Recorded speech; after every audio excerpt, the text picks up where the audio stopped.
اگر آج تمہارے دل میں یہ خیال آ رہا ہے اور تم یہ سمجھ نہیں پا رہے کہ عرش سے تہجد کا بلاوا تمہیں کیوں آ رہا ہے، آخر کیا وجہ ہے کہ وہ رب تمہیں دن کی گہما گہمی سے نکال کر اندھیری رات کے خواب اور سناٹوں میں جگا رہا ہے؟ تو سب سے پہلے تو ایک بات جان لو کہ جس طرح دل کا خالق دل سے گہرا تعلق ہے نا، بالکل اسی طرح تہجد کا وقت بھی خالق کائنات سے گہرا تعلق ہے، اور وہ جانتا ہے کہ راز و نیاز کی باتیں دن کے اجالوں میں نہیں بلکہ رات کے اندھیروں میں کی جاتی ہے۔ کچھ تو ضرور خاص ہے کہ وہ دونوں جہانوں کو خاموش کر کے تمہاری آواز سننا چاہتا ہے کہ جب تم زاروں قطار روتے ہوئے اور گڑ گڑا کر اپنی تکلیف بیان کرو تو وہ تمہاری بے بسی اور تمہارے درد کا پردہ رکھ سکے۔ پتہ ہے نبی کریم صلی اللہ علیہ وآلہ وسلم پر کوئی شدید غم آ جاتا یا لوگوں کی دی گئی تکلیفیں انہیں مبتلا اذیت کر دیتی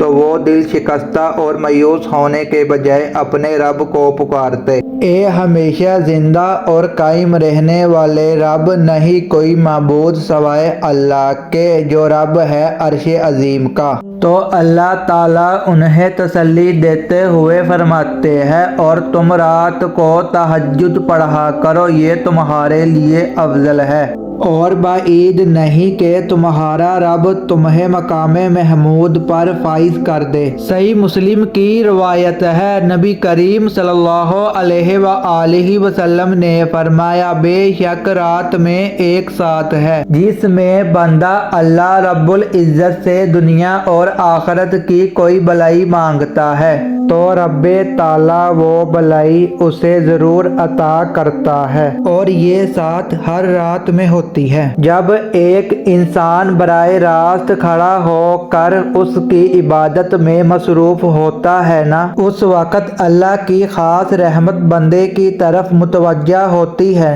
رات کی یہ گہری تاریکی اللہ پر یقین رکھنے والوں کے لیے وہ روشنی ہے جو معجزات کی راہ دکھاتی ہے۔ اللہ تعالیٰ آپ کی ایک ایک دعا کو شرف قبولیت عطا فرمائے، اور وہ معجزے جن کے آپ منتظر ہیں جلد آپ کا مقدر بن جائے، اور آپ کی زندگی آپ کی سوچ سے بھی زیادہ خوبصورت ہو جائے، آمین۔ اگر آپ چاہتے ہیں کہ آپ کو مفید اور سچی تعلیمات روزانہ ملے جس سے آپ کی آخرت بھی سنور جائے تو ہمارے پیج کو لائک اور سبسکرائب لازم کریں۔ شکریہ۔